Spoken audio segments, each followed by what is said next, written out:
ফ্রিজের মধ্যে কিছুটা চিকেন রয়ে গেছিলো, সেই চিকেনটাই বার করে নিয়েছি। আজকে এই চিকেনটা দিয়েই কিন্তু একটা রেসিপি আমি আপনাদের সাথে করে দেখাবো। আজকে আমরা বানাবো চিকেন চিজ বল, যা খেতে কিন্তু দুর্দান্ত হয়। বাড়িতে অবশ্যই একবার ট্রাই করে দেখুন। এই যে চিকেনগুলোকে কিন্তু আমি ভালোভাবে ধুয়ে নিয়েছি, আর চিকেনগুলো কিন্তু আমি সেদ্ধ করতে দিয়ে দিয়েছি, সামান্য পরিমাণে নুনও দিয়ে দিয়েছি।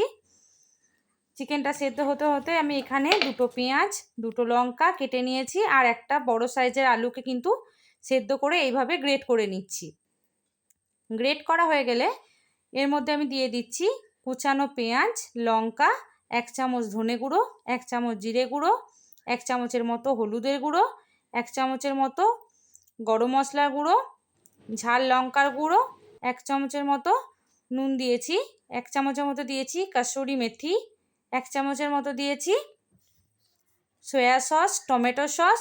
এগুলো ভালোভাবে কিন্তু মিশিয়ে নিতে হবে। আর হ্যাঁ, এখানে আমি চিকেনগুলোকেও কিন্তু সেদ্ধ চিকেনটা এইভাবে ছুরি দিয়ে একটু ছোট ছোট করে কেটে নিয়েছি।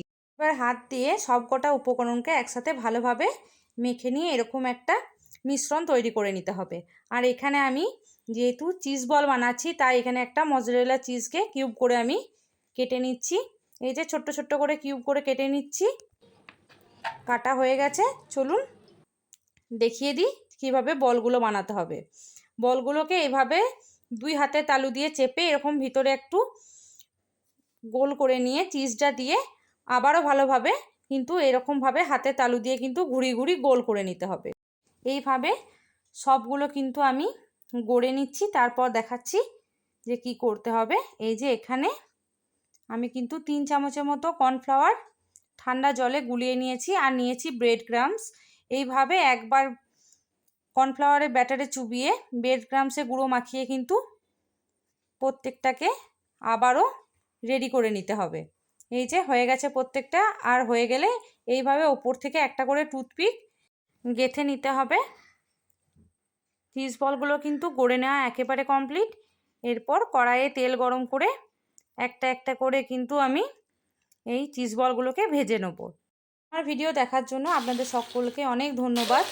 আর যদি আমার ভিডিও আপনাদের ভালো লেগে থাকে একটা লাইক করবেন, কমেন্ট করবেন এবং পারলে অবশ্যই একটু শেয়ার করে দেবেন।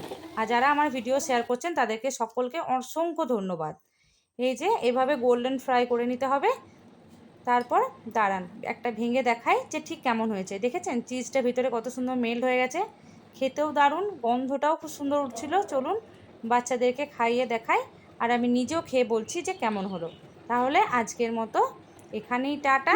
দেখা হচ্ছে অন্য কোনো ভিডিওতে অন্য কোনো দিন। টাটা।